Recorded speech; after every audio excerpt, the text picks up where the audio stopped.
আসসালামু আলাইকুম প্রিয় চাকরি প্রত্যাশী ভাই ও বোনেরা, আপনারা জেনে আনন্দিত হবেন যে বাংলাদেশ নির্বাচন কমিশন 2025 সালের তাদের ভোটার তালিকা হালনাগাদ কর্মসূচির জন্য কিছু লোক নিয়োগ দেবে।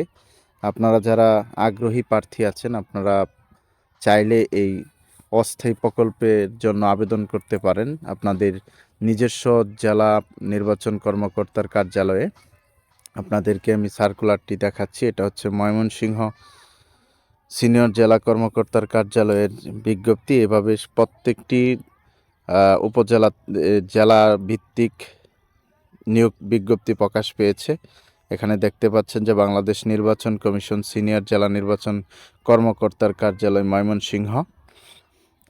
নির্বাচন কমিশন সচিবালয়ে 5 জানুয়ারি 2025 খ্রিস্টাব্দের স্মারক নং এর নির্দেশনা মোতাবেক ছবিসহ ভোটার তালিকা হালনাগাদ কর্মসূচি 2025 কার্যক্রম বাস্তবায়নের পক্ষে সম্পূর্ণ অস্থায়ী ভিত্তিতে টেকনিক্যাল জনবল নিয়োগের নিমিত্তে প্যানেল প্রস্তুতের লক্ষ্যে এতদর্শে উল্লেখিত শর্ত সাপেক্ষে ময়মনসিংহ জেলাধীন সকল উপজেলার বাসিন্দাদের মধ্যে শুধু যোগ্য প্রার্থীদের নিকট থেকে দরখাস্ত আহ্বান করা যাচ্ছে।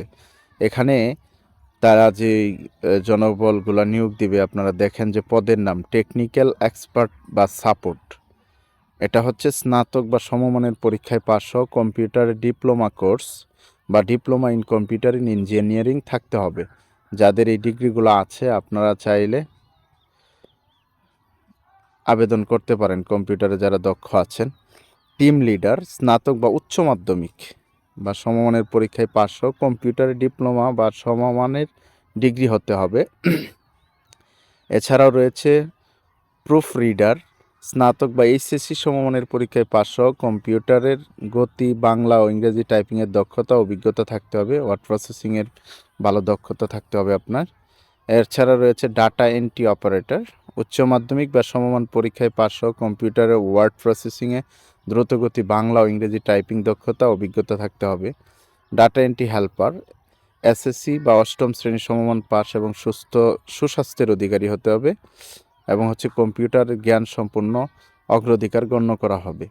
এই যে 5টি ক্যাটাগরিতে তারা জনবল নিয়োগ দিবে। আপনারা চাইলে আপনার নিকটস্থ যে জেলা নির্বাচন কর্মকর্তার কার্যালয় রয়েছে সেখানে আপনারা আপনাদের সিভির মাধ্যমে আবেদন করতে পারবেন। এখানে লক্ষ্য করুন যে তারা কি রিকোয়ারমেন্ট দিয়ে দিচ্ছে। প্রার্থীকে অবশ্যই ময়মনসিংহ জেলা বাসিন্দা হতে হবে, তবে ময়মনসিংহ জেলার যোগ্য প্রার্থী না পাওয়া গেলে বিবেচনায় পার্শ্ববর্তী জেলার আবেদনকারীদের আবেদন বিবেচনা করা হবে। এখানে বলা হয়েছে যে আপনার যে জেলা রয়েছে সেখানে যদি যোগ্য প্রার্থী সেভাবে আবেদন না করে তাহলে পার্শ্ববর্তী উপজেলা বা উপজেলা থেকে যেসব যোগ্য প্রার্থী আছে সেখান থেকে নেওয়া হবে। আবেদনপত্রে যে সমস্ত তথ্য অবশ্যই থাকতে হবে: প্রার্থীর নাম, পিতার নাম, মাতার নাম, স্থায়ী ঠিকানা ও বর্তমান ঠিকানা, জাতীয়তা, জন্ম তারিখ, শিক্ষাগত যোগ্যতা, অভিজ্ঞতার বিবরণ, ধর্ম, বৈবাহিক অবস্থা, জাতীয় পরিচয়পত্র নম্বর, ইমেল ঠিকানা, মোবাইল নম্বর ইত্যাদি সঠিকভাবে লিখে আবেদন করতে হবে। আবেদনপত্রের সাথে সংযোজিত কাগজপত্র হচ্ছে 2 কপি পাসপোর্ট সাইজের ছবি, নাগরিকত্ব সনদ মানে চেয়ারম্যান বা মেয়র নিকট থেকে যে নাগরিকত্ব সনদ সেটা দিতে হবে, এবং হচ্ছে জাতীয় পরিচয়পত্রের ছায়ালিপি, সকল শিক্ষাগত যোগ্যতা ও অভিজ্ঞতার সনদপত্র ছায়ালিপি মানে ফটোকপি, সকল কাগজপত্রাদি প্রথম শ্রেণী গেজেটের কর্মকর্তা কর্তৃক সত্যায়িত করে সংযুক্ত করতে হবে। প্রাপ্ত আবেদনপত্র বাছাইয়ের পর 20 তারিখ শর্ট লিস্ট অফিসের নোটিশ বোর্ডে প্রকাশ করা হবে এবং উক্ত শর্টলিস্ট প্রার্থীগণ লিখিত, ব্যবহারিক বা মৌখিক পরীক্ষা আগামী 23/1/2025 খ্রিস্টাব্দ তারিখ সকাল 9 ঘটিকায় অত্র কার্যালয়ের হল রুমে অনুষ্ঠিত হবে। প্রার্থীদের লিখিত, ব্যবহারিক, মৌখিক পরীক্ষায় অংশগ্রহণের জন্য কোনো টিএডিএ দেওয়া হবে না। সার্কুলার কই যাও। ডাটা এন্ট্রি হেল্পার ব্যতীত অন্য সকল পদের প্রার্থীদের অব্র নিকষ ফন্টে টাইপ জানতে হবে। ময়মনসিংহ জেলার ভোটার তালিকা হালনাগাদ কাজে টিমওয়ারি ইউনিয়ন পর্যায়ে কাজ করতে হবে এবং নিজ দায়িত্বে যাতায়াত ও থাকা খাওয়ার ব্যবস্থা করতে হবে। নিয়োগের ব্যাপারে নিয়োগকারী কর্তৃপক্ষের সিদ্ধান্তই চূড়ান্ত বলে গণ্য হবে। চূড়ান্তভাবে মনোনীত প্রার্থী কর্তৃক কর্ম বা দায়িত্ব ছাড়তে চাইলে তাকে 15 দিন পূর্বে নোটিশ প্রদান করতে হবে।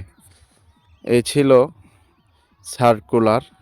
আপনারা যারা ময়মনসিংহের আছেন আপনারা আবেদন করতে পারেন। এটা ময়মনসিংহ জেলার এবং ময়মনসিংহের আবেদনের যতটুকু সবার আগে এটার মেয়াদ শেষ হয়ে গেছে। তারা 9 জানুয়ারি নোটিশটা প্রকাশ করেছে। ইতিমধ্যে তাদের সে আবেদনের করার সুযোগ হয়তো শেষ হয়ে গেছে। এখানে দেখা যাচ্ছে যে আগামী 19/1/2025 তারিখ বিকাল 5 ঘটিকার মধ্যে সিনিয়র জেলা নির্বাচন কর্মকর্তা ময়মনসিংহ বরাবর আবেদন করতে হবে। এটা আবেদনের মেয়াদ শেষই হয়ে গেছে, কিন্তু অন্য অন্য জেলা যেগুলো রয়েছে অন্য অন্য ডিস্ট্রিক্টেরটি এখনও আপনার সময় রয়েছে। আপনারা যারা আবেদন করতে চান অবশ্যই আপনার জেলার যে নির্বাচন কার্যালয় রয়েছে সেখানে যোগাযোগ করতে পারেন এবং আপনার যদি এই অভিজ্ঞতাগুলো থাকে কম্পিউটার বিষয়ে তাহলে আপনি অবশ্যই এটাতে আবেদন করতে পারেন। এটা ভালো একটা কাজ আমি মনে করি, কারণ হচ্ছে নির্বাচনের তথ্য হালনাগাদের কার্যক্রম, এটা একটা সম্পূর্ণ অস্থায়ী কর্মসূচি, সরকারি কর্মসূচি। আপনি চাইলে এখানে আবেদন করতে পারেন।